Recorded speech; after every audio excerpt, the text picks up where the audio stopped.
here's the premise. And if you want to chime in, 800-636-1067. All right, when we grew up, there weren't many options in terms of watching games, so you watched the locals. Every night, that's all you really can watch. We'd listen to the locals on the radio. Right.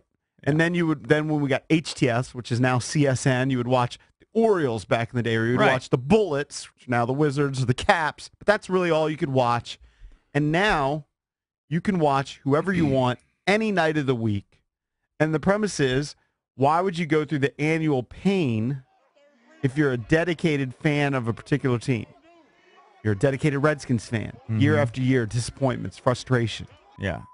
Dedicated fan of the Caps. They always come up short. Yeah.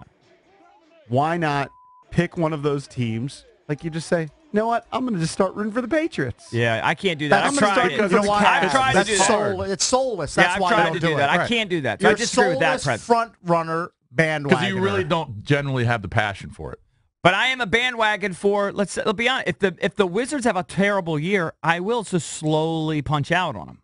Yeah, but you're still a Wizards fan. I'm still a Wizards fan, but I punch out. True, but the next year, if they play well, I'll get excited. You're again. back there. Yeah, so but I'm not going to bounce around from team to team and pick the hot team. No, I think if you do that, then you're a bandwagon. You're a phony and a fraud. Correct. Yeah.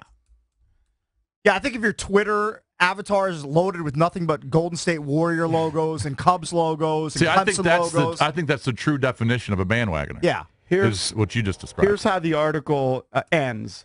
So why not choose happiness and support winners like my New England Patriots or my Clemson Tigers or my Cleveland Cavaliers?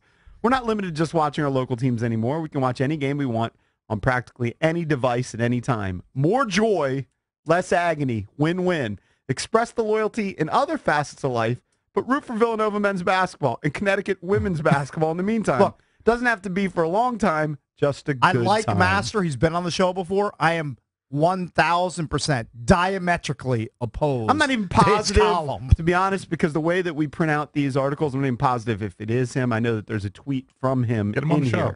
Get him on the show. Oh, you don't even know if he wrote it? Not positive. Jesus. Isn't there a byline? Isn't there some credit? Not given? when you print it out with printer friendly.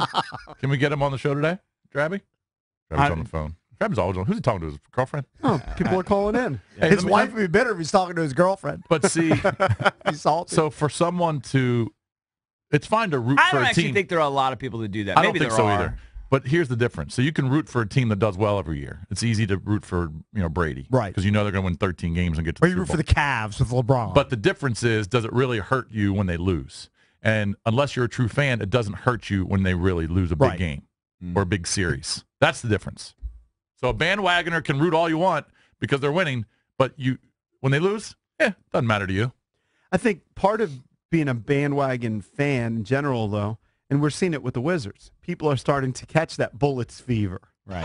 See, I think this is a bandwagon town, but in a different sense. But that's different than just picking like a new team every year. Now, I think you can pick a player who you root for, and then when your team's out of it, then you root. Like I was rooting for the Falcons. Now, ultimately, I don't really care that the Falcons didn't win a Super Bowl, but I was rooting for the Falcons in the Super Bowl. I was rooting for greatness. I was rooting for the Pats. That's my guy. Bandwagon. Tom Brady. Yeah, but I just wanted to see greatness. Do you root for the Yankees too? No. It depends. Depends on the situation. I might. But I consider this a bandwagon town, but kind of in a slightly different way. If the Caps are struggling or sort of mediocre, that hasn't been the case for the most part. But if they were, I think people would kind of tune out a little bit. The same, we saw it happen with the Wizards the first 10 games of the year. They saw it happen with the Wizards last year. Right. But when they start winning, you tapped out on the Wizards. But then as they get on a roll, then you're back in. Winning breeds excitement. Of course. Now, I don't then bail and become a Warriors fan. I just punch out on the league in general. Mm-hmm. Right. Like once the Wizards are eliminated from the playoffs, I don't care what the team that beat them did. I don't care what the Warriors or the Thunder are doing. Right. I couldn't care when less. the Nats lose That's the why I'm a playoffs, little different than you. Like for the punch NBA, I'm a fan. Like I like watching those games. Yeah, I have less interest. And I know a lot of people don't like watching NBA games, but like you'll watch March Madness. You're not necessarily a fan of Valparaiso, but you'll watch Valparaiso in a tight game against Duke. Right, because I'm always involved. I'm neck deep in stupid pools. Okay, everybody. See, that's the reason. As we get older, I was a much bigger team sports fan when I was younger than I am now. I mean, I would consider myself a pretty big Red Sox fan, but when I was 16 to 25, even 30, I was a fanatic. Right. But now you backed off a bit. Well, I mean, as you get older, you get different interests and distractions. Hey, you already got your rings. Got the rings. Yeah.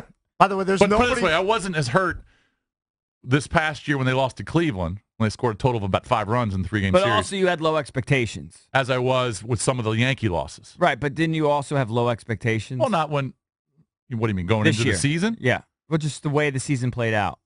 Well, I mean, I knew they would be good. I didn't think they would be that good. But once they got to the playoffs, I'm thinking, okay, well, they got a legit chance of winning another ring. There's been nobody more annoying to me personally this week than the 15-year-old Boston kid on the subway with his sign heading to the Pats parade. It basically said, I'm 15 years old. This is my 10th parade. He had 5 Pats logos. He had 3 Sox logos. He had a Bruins logo and a Celtics logo. Because all he knows is winning. That's all that kid knows. It'll come around to him. Yeah, but I mean, he's had a great run at 15.